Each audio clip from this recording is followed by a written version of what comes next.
তৈরি হয়ে গেল আমার আজকে লাউ চিংড়ি। দেখো তোমরা তো দেখে বুঝতেই পারছো যে আমি আজকে লাউ দিয়ে কিছু একটা করবো। তা আমি একটা বিশাল বড় একটা লাউ নিয়ে চলে এসেছি। তা এইটা দিয়ে আমি করব হচ্ছে লাউ চিংড়ি। এই লাউটা আমাকে দিয়েছে আমার এক বান্ধবী। তো এইটা দিয়ে আমি আজকে লাউ চিংড়ি তৈরি করব। তা চলো লাউটাকে আমি কেটে নিই। এটা আমি ছুরি দিয়ে কাটতে পারবো না, আমি বটি দিয়েই কাটবো। তা আমি লাউটা কাটছি, পরে চিংড়ি তোমাদের দেখাচ্ছি। কেটে আমি এগুলো জলে ভিজিয়ে রাখবো যাতে কষটা বেরিয়ে যায়।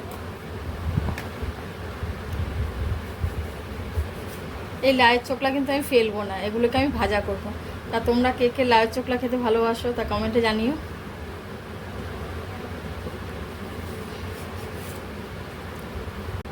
লাউটা আমার কেটে সব কটা জলে ভেজানো হয়ে গেছে। এবার আমি এগুলোকে ঝিরিঝিরি করে কেটে নেব।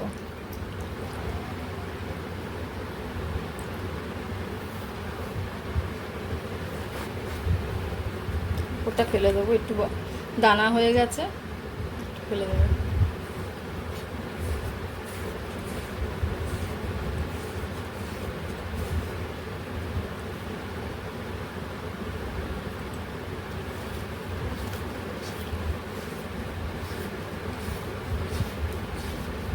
এইভাবে সবটা কেটে আমি তোমাদের দেখাচ্ছি।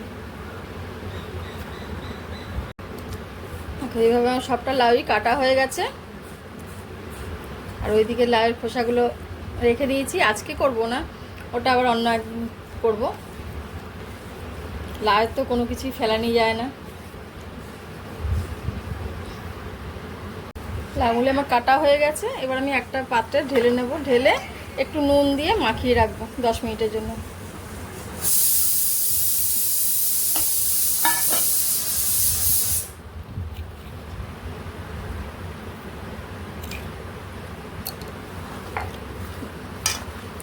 তাহলে একটু মজে যাবে।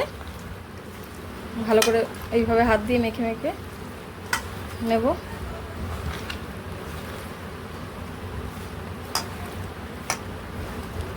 এটাকে আমি ঢাকা দিয়ে রাখি।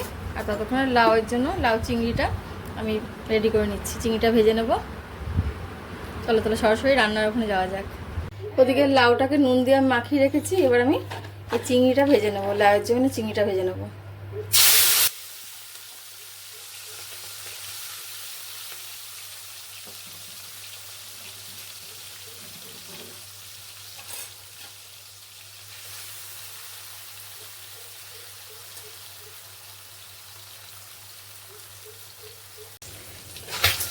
মাছগুলো আমার ভাজা হয়ে গেছে। এবার আমি মাছটা তুলে নেব।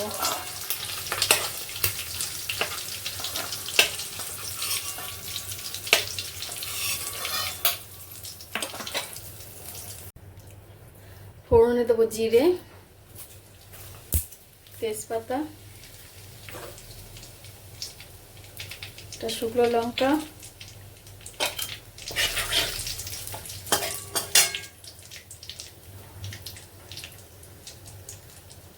আদা কাঁচা লঙ্কা বাটা থেতো করা।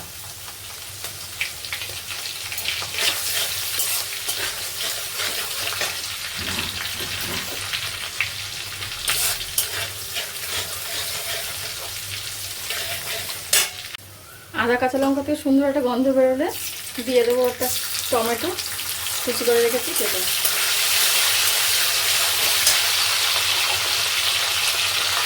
আর দিয়ে দেবো একটু কড়াইশুঁটি।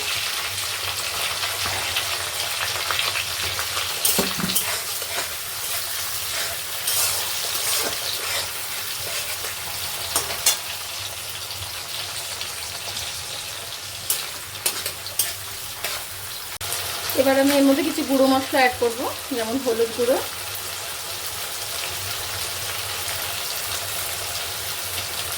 জিরে গুঁড়ো,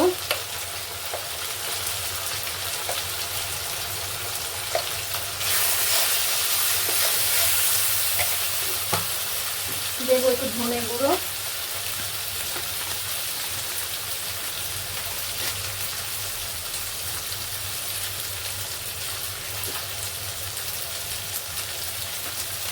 দেবো একটু কালারের জন্য একটু কাশ্মীরি লঙ্কা গুঁড়ো সামান্য।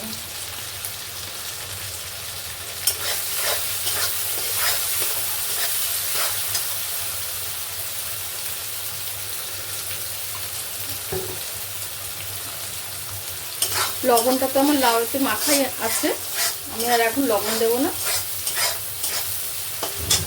দেখো লাউটা মজেও গেছে কতটা। এবার আমি দিয়ে দেবো লাউটা।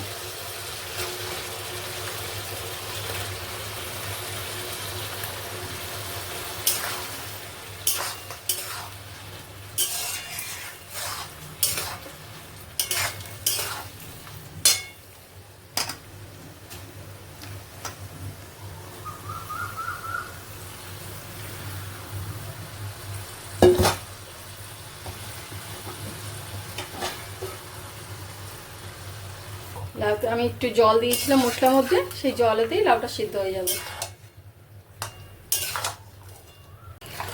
দেখো লাউ কিন্তু আমি আলাদা করে কোনো জল দেইনি, ওই মশলাতে অল্প একটু জল দিয়েছিলাম আর লাউ থেকে জলটা বেরিয়েছে, এতেই লাউটা সিদ্ধ হয়ে যাবে। এবার দিয়ে দেবো ভেজে রাখা চিংড়ি মাছগুলো।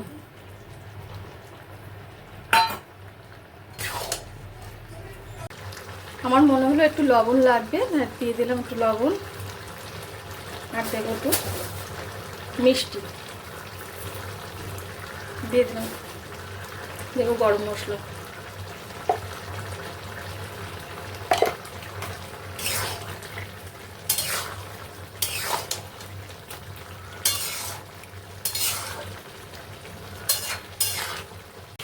তৈরি হয়ে গেল আমার আজকে লাউ চিংড়ি। তো এই লাউ চিংড়িটা কিন্তু আমি খুব সিম্পলভাবে করে তোমাদের দেখালাম। তা আমার এই লাউ চিংড়ির রেসিপিটা তোমাদের যদি ভালো লেগে থাকে তাহলে একটা লাইক কমেন্ট শেয়ার করতে ভুলো না।